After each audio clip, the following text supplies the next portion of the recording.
বলো। আমি বলছি কি শোন না, হ্যাঁ সংক্রান্তি তো এসে গেল, তুই তো পিঠা খেতে ভালোবাসিস।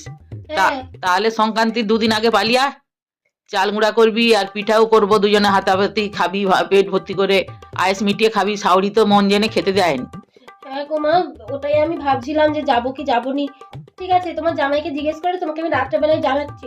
এক্ষুনি না বলবে, ওর মাকে জিজ্ঞাসা করবে, করে সব কিছু মানে আশাটা ভেস্তে দিবে তো। না গো মা, না যেতে দিলে আবার আর যদি আর না ফিরিয়ে আনে অনেক তো সমস্যা বলো। আমি তো আর কাজকর্ম করিনি যে নিজেরটা নিজে চালিয়ে নেবো, ওদের উপরে তো আমাকে নির্ভর করে চলতে হয় বলো।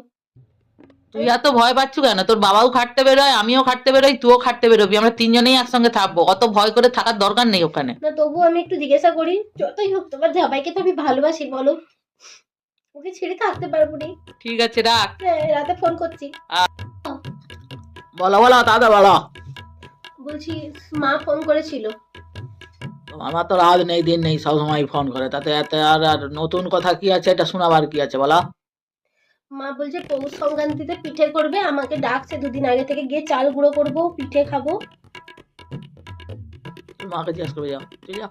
কেন, তুমি তো আমার গার্জেন বলো, তোমাকে দেখেই তো বিয়ে হয়ে এসেছি। আমার মাকে জিজ্ঞেস করলেই তো মা এক্ষুনি না বলবে। দেখো আমি তোমার গার্জেন, আমার গার্জেন আমার মা। যতক্ষণ মা জীবিত আছে মায়ের কথাটাই শেষ কথা। চল যাও, মায়ের কাছে জিজ্ঞাসা করবে, যাও। যদি হ্যাঁ বলে হ্যাঁ, না কেন, বলে না। আমার মায়ের কথাটা কি শেষ কথা হতে পারে না? আমি মানছি তোমার মা আমার হাতে যখন তখন টাকা দেয়, আমি মানছি, তবু তো জিজ্ঞাসাই তো করো না। তারপরে মা না বললে আমি তোমাকে নিয়ে বেরিয়ে চলে যাবো। ওই তো মা আসছে, তুমি জিজ্ঞেস করো। না আমি জিজ্ঞাসা করতে পারবো না, তুমি জিজ্ঞাসা করো আগে। আরে ভীমরুল, তোর বউ তোকে গুজগুজ করে কি বলছে? আমি আসতে চেপে গেল। মা আমি গুজগুজ করে কিছু বলিনি, আমি জোরেই কথা বলছি, তুমি শুনতে পাওনি, কানের মেশিন লাগাওনি বলে। তুমি সবসময় আমার বেটার কানে মন্ত্র দিচ্ছ। কি মন্ত্র দেবো? তোমরা আলাদা খাবে নাকি এইসব মন্ত্র দিচ্ছ? আমাদের সংসারে কিন্তু এইসব চলবে নি। তুমি হঠাৎ করে সবসময় শুধু আলাদা আলাদা করো কেন? আমি তোকে অন্য কথা কইছিলাম। আমি আসতে তুমি চেপে গেলে কেন বাবু? তুমি তো তখনও কথা বলতে পারতে। আরে কথাটা তো শেষ হয়ে গেল, আবার চেপে যাবো কেন? সবসময় এক বছর আসতে আসতে ঝগড়াঝাটি শুরু করে দেয়। আচ্ছা তুমি কি বলছিল মাকে শুনে দাও। বলছি মা, আমার মা ফোন করেছিল, পৌষ সংক্রান্তির জন্য 2 দিন আগে যেতে বলছে, চাল গুঁড়ো করে পিঠে করবো। আচ্ছা তোমার মায়ের কি জ্ঞান গম্য কিচ্ছু নেই? বাড়ির বউকে এই সংক্রান্তির মাথায় কেউ আবার ডেকে নেয়? পৌষ বেড়ালি, পৌষ মাসে কারো ঘরে বেড়াল কুত্তা মানুষ কারুকে তাড়ায়নি, আর তোমার মা সংক্রান্তির বাজারে তোমাকে ডেকে নিচ্ছে কোন হিসাবে বাড়ির বউকে?